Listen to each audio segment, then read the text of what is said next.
লোকসভা কিংবা বিধানসভা নির্বাচনে ভোট দেওয়ার অধিকার থাকলেও পঞ্চায়েত নির্বাচন থেকে কয়েক দশক ধরে বঞ্চিত মুর্শিদাবাদ জেলা ফারাক্কার বিস্তীর্ণ এলাকার বাসিন্দারা। ফারাক্কা ব্যারেজ প্রকল্প এলাকার রেল কলোনি, 2 নম্বর নিশিন্দ্রা কলোনি এবং মাঠপাড়া, এই জনবহুল এলাকাগুলো আজও পঞ্চায়েত ব্যবস্থার আওতাভুক্ত হয়নি। এই দীর্ঘস্থায়ী সমস্যার সমাধানে এবার ফের সরব হলেন স্থানীয় জনপ্রতিনিধিরা।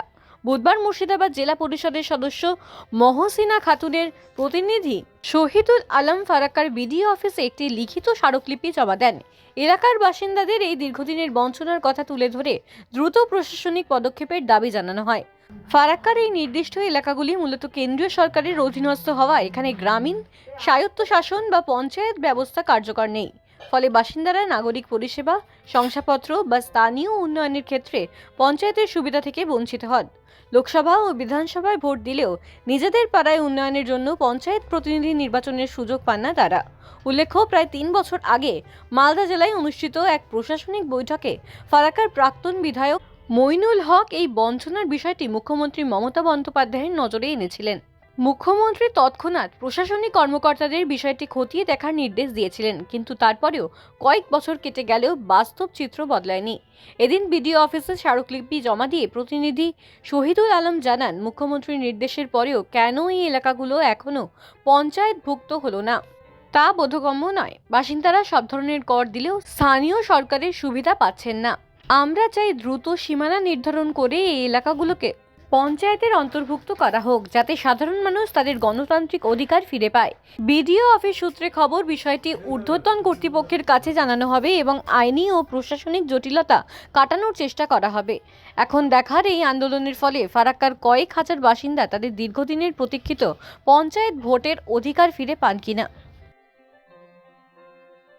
আমাদের ফারাক্কা 55 ফারাক্কা বিধানসভার ফারাক্কা ব্যারেজ প্রজেক্ট যে কলোনি রয়েছে এবং নিশিন্দ্রা 2 নম্বর কলোনি, সেখানে প্রায় 9,800 মতো প্রায় 10,000 ভোটার রয়েছে, যারা দেশের লোকসভা নির্বাচনে এবং রাজ্যের বিধানসভা নির্বাচনে ভোটাধিকার প্রয়োগ করার সুযোগ পায়। কিন্তু দুর্ভাগ্যের বিষয়, তারা পঞ্চায়েতের ভোটদান থেকে, ভোটের অধিকার থেকে বঞ্চিত।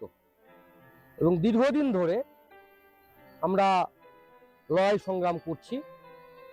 সর্বোপরি 3 বছর আগে মালদা রবীন্দ্র সদনে সিএম ম্যামের যে বৈঠক ছিল, সেখানে প্রয়াত প্রাক্তন বিধায়ক সম্মাননীয় মইনুল হক সাহেব সিএম ম্যামকে ডাইরেক্ট প্রস্তাব দিয়েছিলেন, বিষয়টি উত্থাপন করেছিলেন।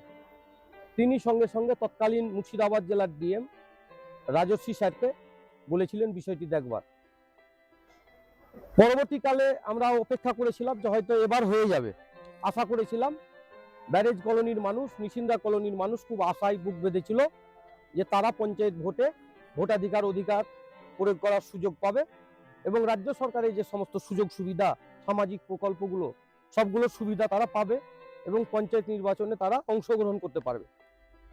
কিন্তু আমাদের দুর্ভাগ্য বলুন বা ব্যাড লাক বলুন, যাই কারণ হোক না কেন, এখন পর্যন্ত সেই দাবি ব্যারেজ কলোনির মানুষের এবং নিশিন্দ্রা কলোনির মানুষের দাবি পূরণ হয়নি। তাই এই এলাকার বিভিন্ন স্তরের মানুষ আমাদের কাছে বারবার করে বলেছেন যে বিষয়টি দেখুন। আমরা এর আগেও সিএম ম্যাডামকে চিঠি লিখে বলেছিলাম, আজকেও সিএম ম্যামকে চিঠি লিখেছি মহসিনা খাতুনের পক্ষ থেকে, যে ইমিডিয়েট ফারাক্কা ব্যারেজ কলোনি এবং নিশিন্দ্রা কলোনি, এই 2 কলোনির 10,000 ভোটারকে তারা যেমন লোকসভা এবং বিধানসভায় ভোটাধিকার প্রয়োগ করার সুযোগ পায়, ঠিক সেরকম তারা যেন খুব তাড়াতাড়ি পঞ্চায়েত ভোটের অধিকার তারা পায়, এই ব্যবস্থা গ্রহণ করুক। এবং তারই একটি কপি ইনফরমেশনের জন্য আজকে বিডিও স্যারের অফিসে এসেছিলাম জমা দেওয়ার জন্য। বিষয়টিকে নিয়ে আলোচনা করলাম বিডিও সাহেবের অনুপস্থিতিতে জয়েন্ট বিডিওর সঙ্গে। আমাদের তৃণমূল পার্টির নেতা, ফারাক্কা ব্লক তৃণমূল কংগ্রেসের সভাপতি, সকলের শ্রদ্ধেয় সালামদা ছিলেন, আমাদের বিশিষ্ট শিল্পপতি সুকুদ্দি সাহেব ছিলেন। আমরা সবাই মিলে চেষ্টা করছি যাতে করে আগামী দিনে ফারাক্কা বিধানসভার যে 10,000 মানুষ পঞ্চায়েত ভোট থেকে অধিকার থেকে তারা বঞ্চিত, দীর্ঘদিনের তাদের যে দাবি, সেই দাবি যাতে পূরণ হয়। এই দাবি যদি না তাড়াতাড়ি পূরণ হয়, তাহলে আমরা যেভাবে যা যা করতে হয় গণতান্ত্রিক পদ্ধতিতে আমরা সব করব।